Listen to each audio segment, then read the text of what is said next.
Mesdames, Mesdemoiselles et Messieurs, bonsoir à toutes et à tous. À la une de l'actualité internationale, le ciel ukrainien est noir. Le ciel ukrainien s'est assombri. C'est un déluge de poudre qui se déverse sur l'Ukraine, sans distinction, dans toutes les régions. En effet, comme vous pouvez le constater sur cette image, ce que vous voyez là, ce n'est pas un jeu d'artifice. Ce sont des missiles et des drones qui sont en train d'être déversés.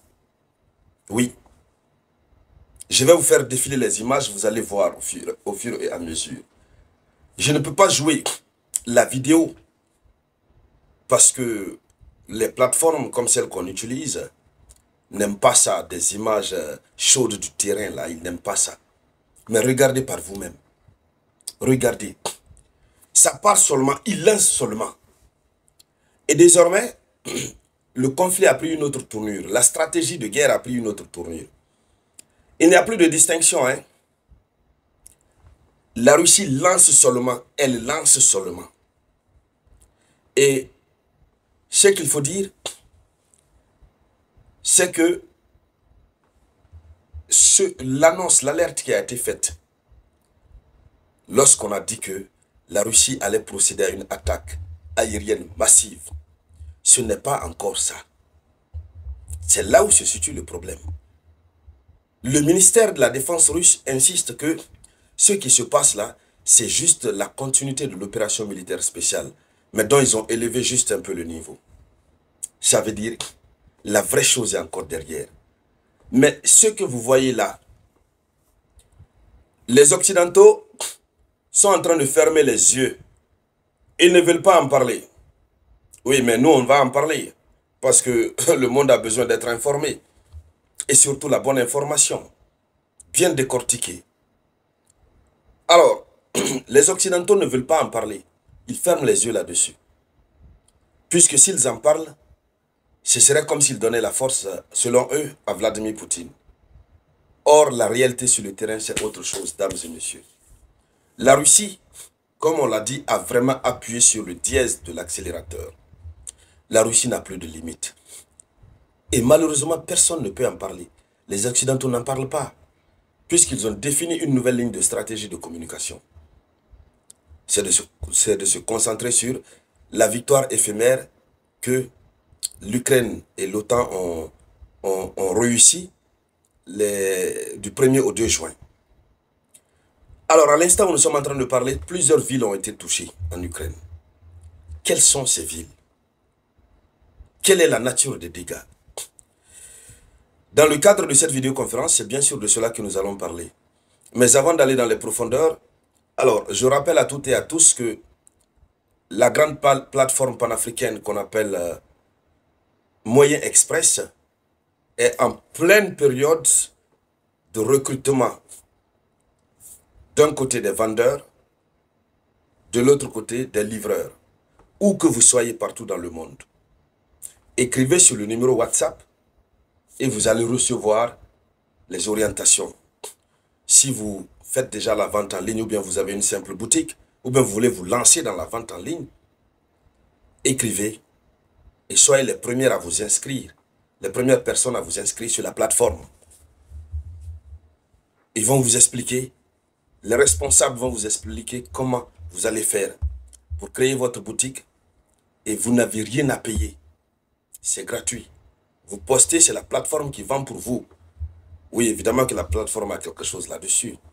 Un peu, juste un peu. C'est du business.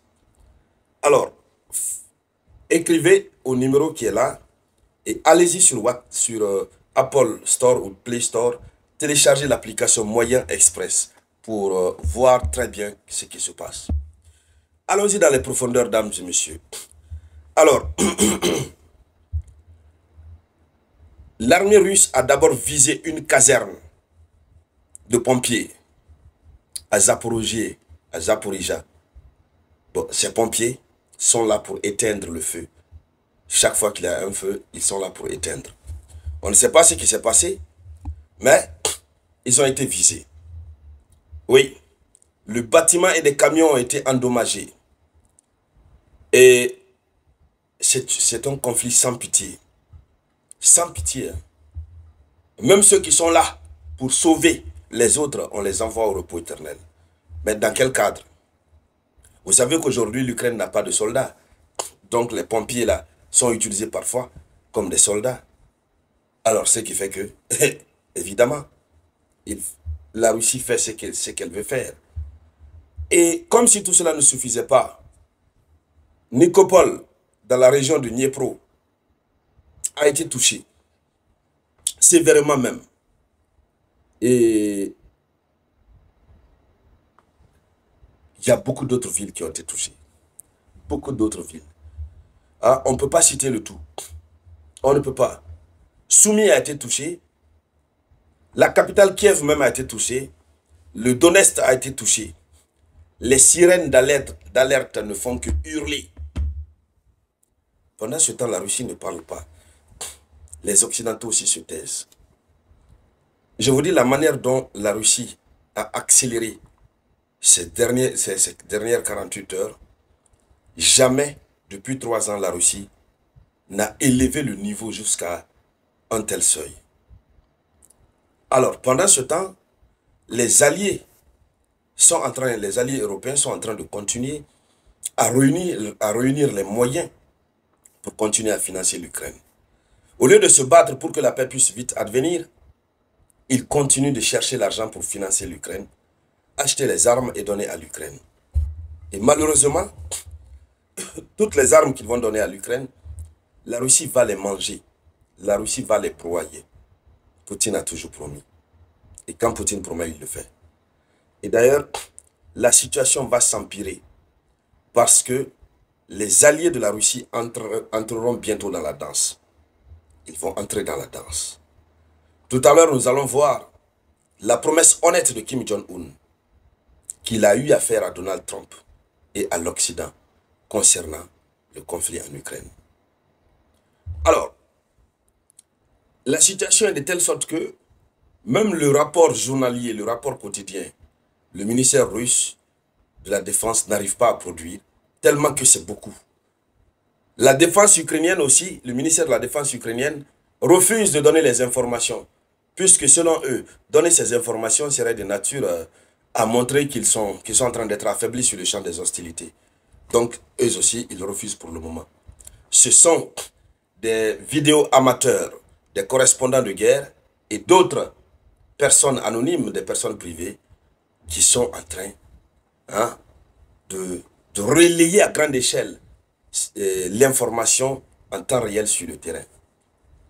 Alors, dames et messieurs, c'était ça la une de l'actualité. Je vous reviens tout à l'heure avec de nouvelles informations. C'était la voix de votre unique samouraï.